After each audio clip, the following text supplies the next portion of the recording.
Hello, good morning, students. This is C. Aditya Kiran. So I did a CFA from the US Institute.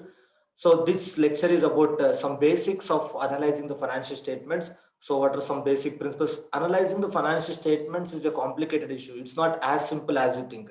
It depends upon the business of the company, and it depends upon the life cycle of the company, and it depends upon the economic environment in which the company is working. There are many factors which has to be taken into account for analyzing the financial statements. Therefore, in this chapter, I'm talking about some basics or some thumb rules, irrespective of the company, irrespective of the business, irrespective of the country. So, some basics about the financial statements, right? So, first, if you take out the balance sheet, so first, let me take the balance sheet. These are the basics. I said you, it's a very complicated topic, analyzing the financial statements. Just I'm giving the basic rules or thumb rules. Okay, so if you take the balance sheet of a company, we take the balance sheet of a company. So basically the balance sheet we can divide as usual. We know it is two parts: liabilities and assets. Okay, liabilities and assets, liabilities and assets. Okay, right. So within the liabilities we'll have three parts basically, that is to say equity and debt, equity, debt, current liabilities, equity, debt and current liabilities, current liabilities, equity, debt and current liabilities. So here basically fixed assets, loans and advances, and current assets, fixed assets, loans and advances to current assets. Okay, this is the age old format of balance sheet, but it is very good for understanding the basics, for understanding analyze for basics of the financial statement. Okay, right. So if you start from here, the balance sheet. So first we'll take out the equity, we'll take out the equity. Within the equity, so when you are analyzing the equity, so the more the promoters stake in the company, the safer the company is. If you are comparing two companies, the company in which the promoters holding is better, that company is safer. Okay, so first if you take out the equity and split into two parts. What is the two parts? Promoters stake and the company. So take out the equity into two parts: promoters and public, promoters, public. So first we have to take it into break into two parts: promoters, public. So within the equity, the more the promoters take, the safer the company. So therefore I'm going to write the first principle. I'll write the first principle. So I'll make out for your notes.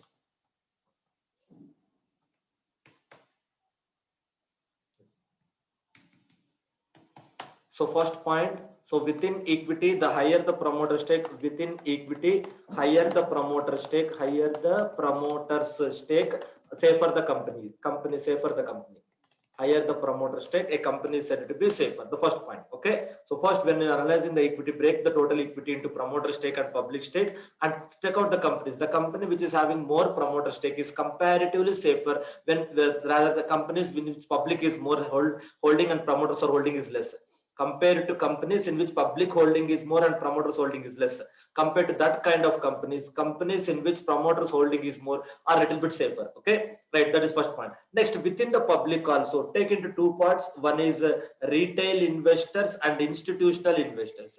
Retail investors and institutional investors. Retail investors are small investors who will put less amount.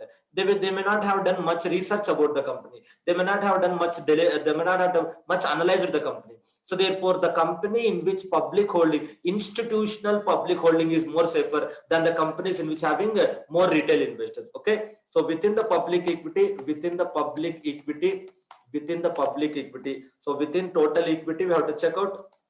Within total equity, higher the promoter stake, safer the company. Within the public equity, so more the institutional holding, more the institutional holding, more the institutional holding, safer the company. Okay, more the institutional holding, safer the company. This is the second point. So within the equity, you have to analyze promoter stake and public stake. These are the basics.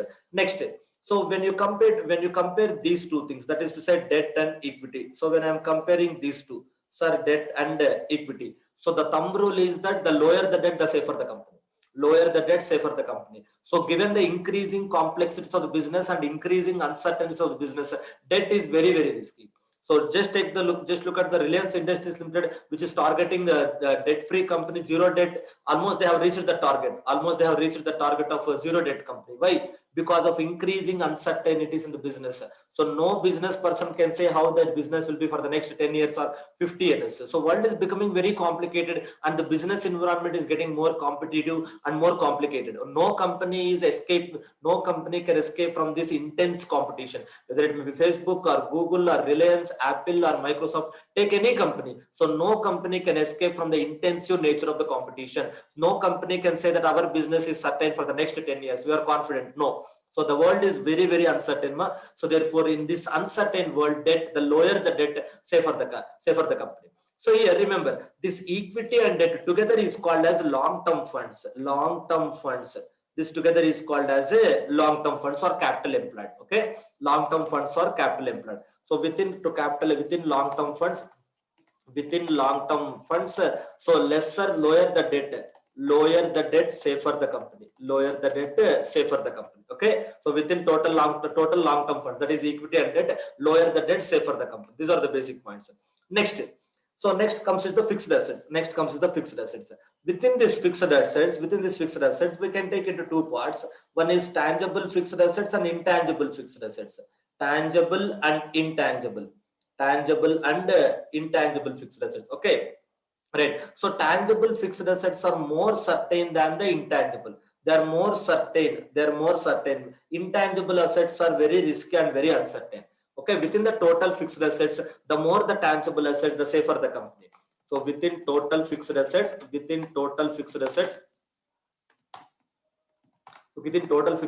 more the tangible assets, the safer the company. More the tangible assets, safer the company.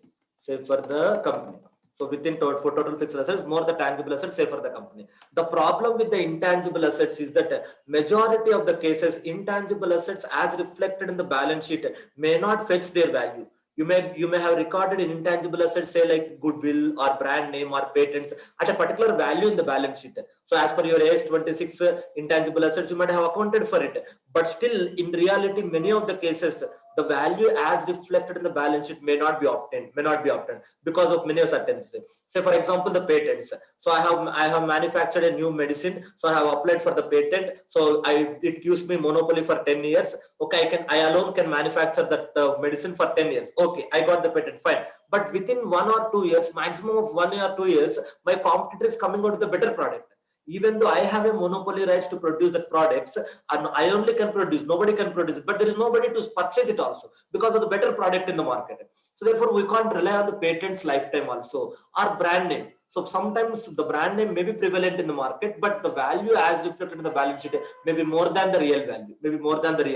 And goodwill is more certain. So therefore, I'm not saying that the companies which are having more intangible assets is bad per se, but many of the times more intangible assets are risky, less reliable. In many cases, intangible assets are less reliable. We may get less value from it. In very rare cases, if you have really brand value and that brand value is reflected in the fixed assets, then that is very rare cases. So in general, in majority of the cases, definitely I can say that company which is having more intangible assets, less tangible assets is more risky. So therefore, tangible assets are more reliable. Okay, right. So within total tangible assets, fixed assets, more the tangible assets, safer the companies. Okay, right. So in this era of uncertain and complicated world, our first target is survival. The growth is secondary. Our first target is survival. Any business perspective, first target is survival. Therefore, I'm focusing on the risk. I'm not talking about the profitability. So nowhere in the asset the safer. I'm not talking about highly profitable. First, ensure that your capital is not lost. Your capital protection is the primary target. Thereafter, wealth creation or wealth accumulation or wealth increasing. These are all secondary category. First target is survival, maintaining the present capital, protecting the capital. Therefore, first I'm looking at the safer. Okay, right. Then profitability is a secondary issue. So first of all, I have to ensure at least whether our capital will be protected or not. Okay, this is the point. So more tangible assets is more safer. More intangible assets is very, very uncertain. Maybe 10 or 20% cases intangible assets may be correct as reflected in the balance sheet, but in majority of the cases intangible assets may not fetch the value as reflected in the balance sheet. That is first point. Next, within total fixed assets, when it comes to the loans and advances, for a non-financial company, for a non-banking, non-financial company, if a company is not into banking, if a company is not into financial, for that company, the higher the loans and advances, the riskier the company is. So if the loans and advances is higher, my company is not a banking company, my company is not a financial company, but still I have more loans and advances. When out of the total assets, if loans and advances is more, it indicates that this company may be mere agent or mere sham, or it's a very dummy company for transferring the funds. No fixed assets, no current assets, only loans and advances. It's only a transferring vehicle. The company may not be doing real business much enough. Okay, if the company is doing much of the real business, then fixed assets should be there and current assets should be there. Without any fixed assets or current assets, if you have only loans and advances, maybe this company may not be a genuine company. It is only used to transfer the fund from one company to another company. Therefore, higher the loans and advances out of the total assets, the riskier the companies. Okay, so for a non-financial company, so higher the loans and advances, higher proportion of loans and advances, loans and advances in out of total fixed assets, out of total assets. So it indicates the riskier is the company. Okay, so higher proportion of loans and advances. Why? My main business is manufacturing of selling of goods, or purchasing and selling of goods, or rendering of services, etc. But why should I have this loans and advances? Normally, loans and advances I should give for surplus funds which are not used in our ordinary course of business. I can lend it to my related parties or sister concerns or to anyone. That portion of activity should be very less. If the fixed assets, there is no fixed assets and no current assets, and more are loans and advances, then it is only a dummy company. That may be chances are there. Okay, therefore it should be very careful about that.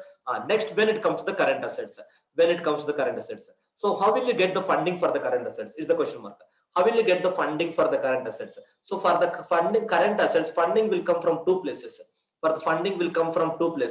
So one is a long-term funds, another one is current liabilities. Say for example, total current assets are 100 crores. Example, out of that current liabilities are 80 crores. That means this remaining 20 crores comes from this long-term funds. This remaining 20 crores comes from this long-term assets. This is what is called as a working capital. Most of the students, when I ask this question, what is meant by working capital, they are saying current assets minus current liabilities. That is a formula based learning, not a conceptual based learning. Working capital refers to long-term funds invested in the short-term assets. That portion out of, say for example, I have 300. So 200 is the debt. Assume I have 200 is the debt, and 200 is the equity, and 100 is the debt. So out of total 300. So out of 300 long-term funds, 20 crores I have invested in the current assets. So sorry, 100 crores, right? 20 crores I have invested in the current assets. So that 20 crores is the working capital. Out of my long-term funds, 20 crores I have invested in the current assets. That is my working capital. So working capital is not current assets minus current liabilities. Don't say that. It's a mathematical or formula-based learning. So conceptual learning refers to working capital, refers to that portion of long-term funds which are invested in the short-term assets. Okay. So therefore, the point here is that lower the working capital, the better the company is. That. Okay, so why we are worried about the working capital? Why you need to bother about the working capital? The reason is very simple. Working capital refers to a portion of long-term funds,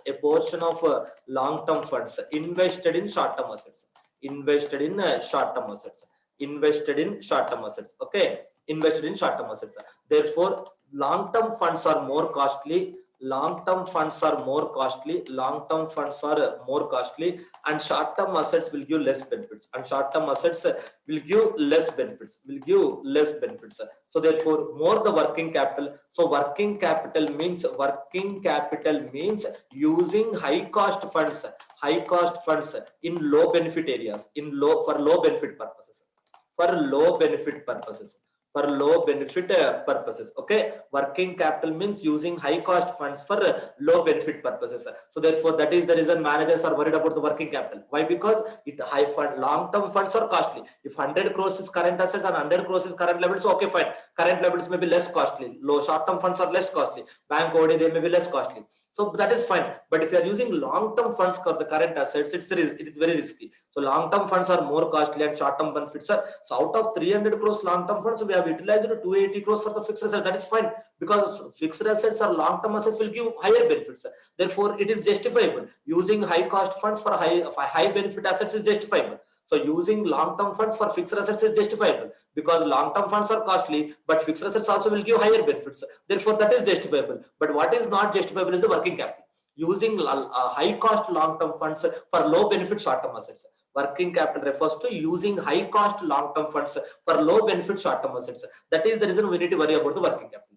So at the same time, you can't run the company without working capital. Working capital is a very skillful area. You cannot have zero working capital. At the same time, you cannot have more working capital. So lower the working capital, liquidity problem. Higher the working capital, profitability problem. Therefore, we need to strike a balance between the profitability and liquidity. Neither too much working capital is not appropriate and too little working capital is also not appropriate. Okay, so idea reasonable working capital. So we have to make a balance between liquidity and profitability. Okay, so therefore working capital lower, on the other hand, lower working capital results in liquidity problems. Higher working capital results in profitability problems. Okay, so lower working capital results in liquidity problems.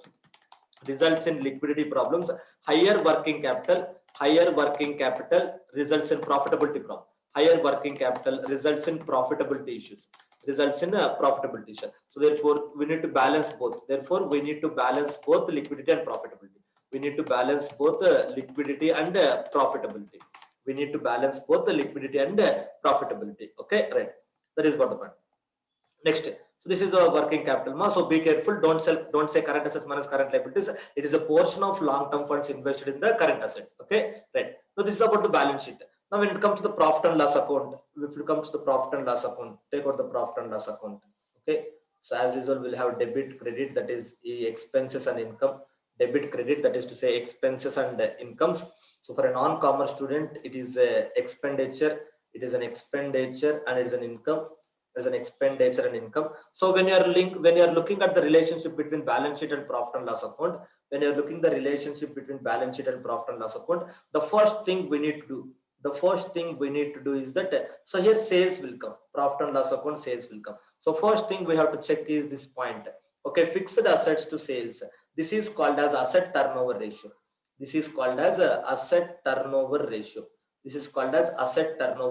Okay, so the more the ratio, the better it is. That means better indicates more asset turnover ratio, indicates better utilization of fixed assets.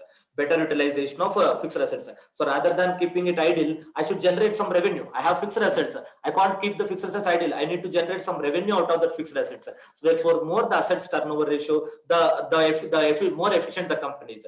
But here one caution point is that, so first point is, so more the asset turnover ratio, better is the efficient is the, so more asset turnover, better is the efficiency in utilization of assets. Better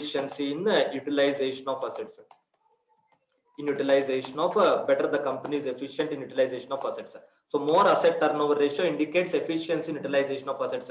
Company is not keeping its assets idle, it is using it efficiently. But the important point we need to remember is that sometimes if the fixed assets becoming older, so asset turnover ratio, how will you calculate the asset turnover ratio? Basically turnover divided by assets. So the asset turnover ratio high may be because of two reasons. One, turnover may be high or assets may be less. Both results in higher ratio.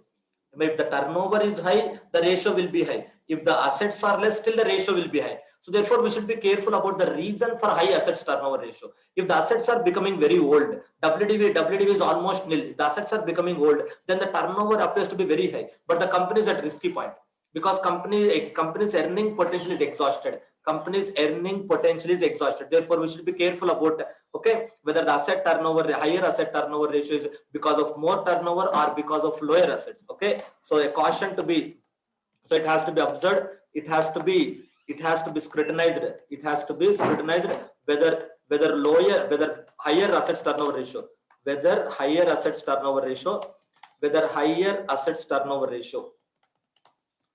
assets turnover ratio, is due to higher sales, or due to lower assets, Okay, so lower assets is very risky. The assets are becoming very old, WDV is nil, and if you don't have sufficient equity or debt, you cannot replace the assets. Therefore, sometimes the very old the company which is having very old assets may also indicate high asset turnover ratio. Okay, the company which is having more, which is very old fixed assets, may be having better asset turnover ratio. It is not because of the efficiency. It is only mathematical appearance. That's it. In reality, company may not be better, but it's only mathematical calculations. Okay, you should be very careful. Asset turnover ratio, okay, no doubt. Higher the asset turnover ratio, better is the efficient utilization of the assets. Fine, but I have to look at the reason.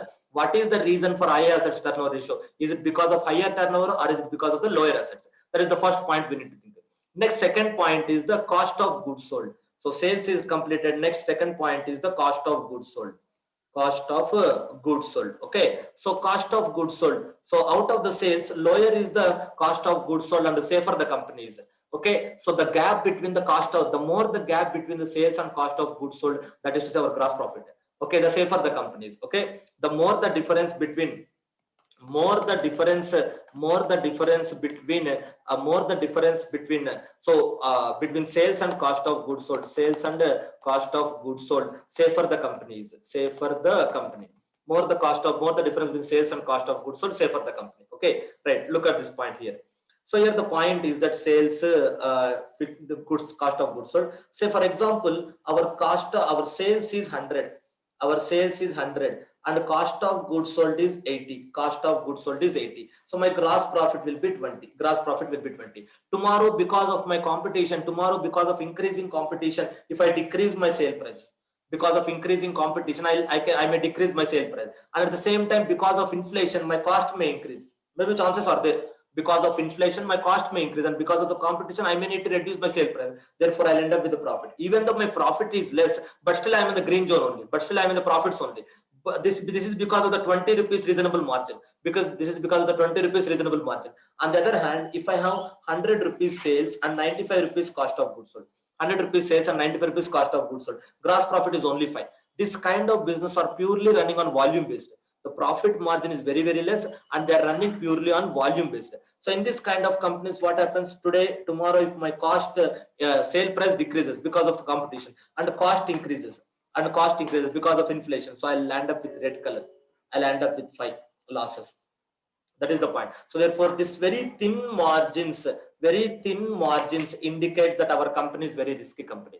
Very thin margins indicate that our company is a risky company. At the same time, we cannot have 100 minus 40, 60 rupees is the gross profit. That may be very risky because there are more chances of the competitors entering the market. If one business appears to be lucrative, obviously the competitors will start entering the market. If any business appears to be lucrative, competitors will start entering the market. Therefore, neither we want unreasonably high, but at the same time, we cannot have unreasonably low. So moderate. Okay, so India is a country with more middle class people. Therefore, a companies which are running on premium based may face a lot of struggles and strain. But a companies which are having reasonable less margins and cost consciousness, value oriented, so that companies may flourish because of more middle class people in the country. So because of more middle class people in the country, they may not offer high premium products. Therefore, premium products, that margin will be very high. Premium products, that margin will be very high. 100 to 40, 60 will be the profit margin. That may be possible. 60 rupees is the profit margin. That may be possible. But this kind of companies are this kind of companies may not have much business in India because of more middle class people. And coming the days also, past 10-15 years is different and the future 10-15 years is different. Future 10-15 years, the income levels may not increase much and the competition may increase much. Therefore, people may not offer much for the luxurious products. People will start becoming cost consciousness. Okay, that is the reason. So therefore, we should neither have low gap and neither have high gap. So we should have a reasonable gap. According to me, 20 is good. Any company which is less than 20% gross profit margin is very risky.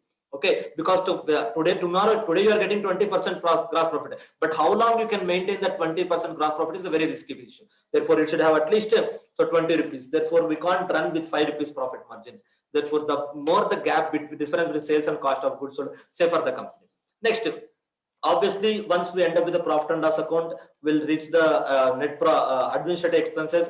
administrative expenses, lower the administrative expenses, the efficient is the company. Company is efficient because administrative expenses are not for revenue generation, are for maintaining the revenue, may not be for generation of revenue. Therefore, we can't put so much amount on the administrative expenses. Therefore, so lower the administrative expenses, lower the administrative expenses, lower the administrative expenses. Efficient is the company.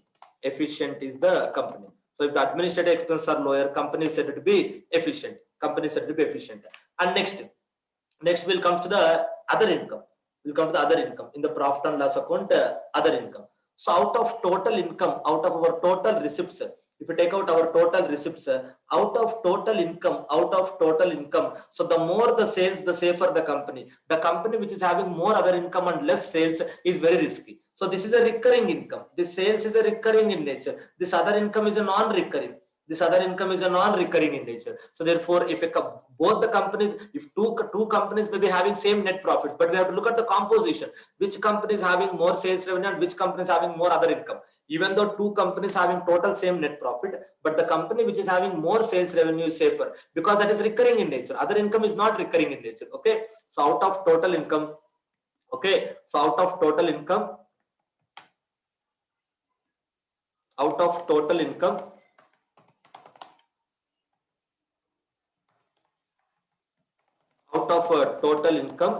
the more the recurring out of total income, more the recurring income of sales, sales or services, etc. Sales, and less the other income, safer the company. So both the companies may be having same net profits, but we have to look at which company is having more other recurring income and which company is having more non-recurring income. That we have to look at this point, 10th issue. Okay, right. So this is the other income. This is the profit and loss account. These are basics. I'm not talking about the industry wise. Okay, these are the just basics. Now we'll go to the cash flow statement. So balance sheet, and then we'll go to the cash flow statement. Okay, right. Take out the cash flow statement. So cash flow statement will have operating activities, investing activities, and financing activities. Cash flow statement will have operating activities, investing activities, and financing activities. The very important point we need to check is that so the gap between these two, net profit and the operating cash flow from our operating activities, the lower the gap between the net profit and operating cash flow, the safer the company is. That the gap indicates non-cash items. Out of total activities, if the company is having more non-cash items, it's very risky. It may be possible window dressing.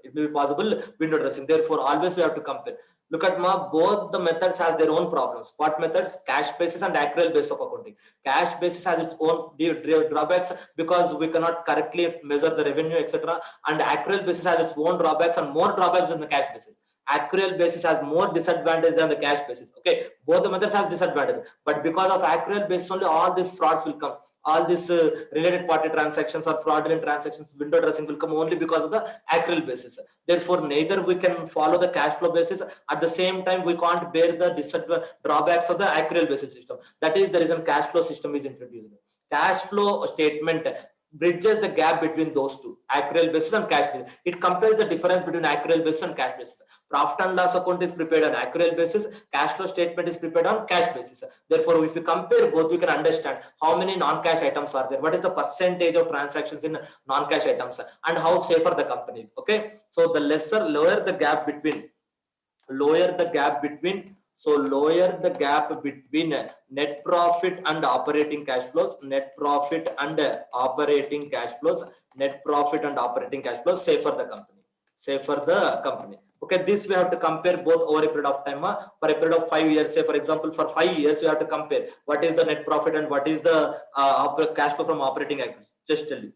Wait, I'll show you how to compare. I'll show you now.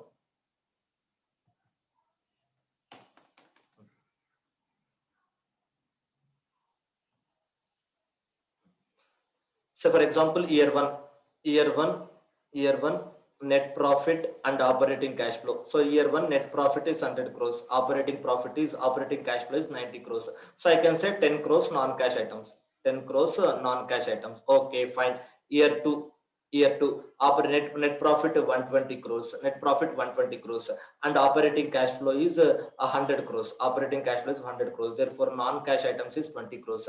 Year three, okay. So year three net profit is So these are the trends we have to observe. These are the trends we have to observe. Year 3, net profit is say 140 crores and operating cash flow is say 110 crores. That means 30 crores is the non-cash items. Okay, year 4. So net profit is 170 crores and this operating cash flow is 120 crores. Therefore, 50 crores is the non-cash items. Year 5. So net profit is say 200 crores. Net profit is 200 crores and operating cash flow is say 130 crores. So therefore 70 crores is the non-cash item. 70 crores is the non-cash items. So at the year end 5, if you look at this point, out of 200 into 70, it is 35%. So 35% of the transactions are non-cash transactions or accrual basis. There is a high chances of window dressing. There is a high possibility of window dressing. Look at this trend. Look at this trend. The non-cash items, the proportion of non-cash items are increasing. We cannot look at only for 1 year and we can't comment by looking at only 1 year. We have to compare over a period of year. This is popularly called as a time series analysis. Two types of analysis will be there. One is time series and cross-sectional analysis. Time series refers to analyzing the same company for different years. Cross-sectional refers to analyzing the same year different companies. Time series, same company, different years. Okay, cross-sectional, same year, different companies. Okay, and this is the time series analysis. And you have to compare the same with the other competitors also. Cross-sectional. Okay, this is my company. How about my competitor? Where the competitors' non-cash transactions also increasing? Then we can say that it is a business nature because of the increasing competition. We are offering more credit. That's you can justify. That we have to compare with our competitor also. Therefore, this is the gap between net profit and operating cash flow. So we should be careful about this net profit and operating cash flow. And next comes to the investing cash flows.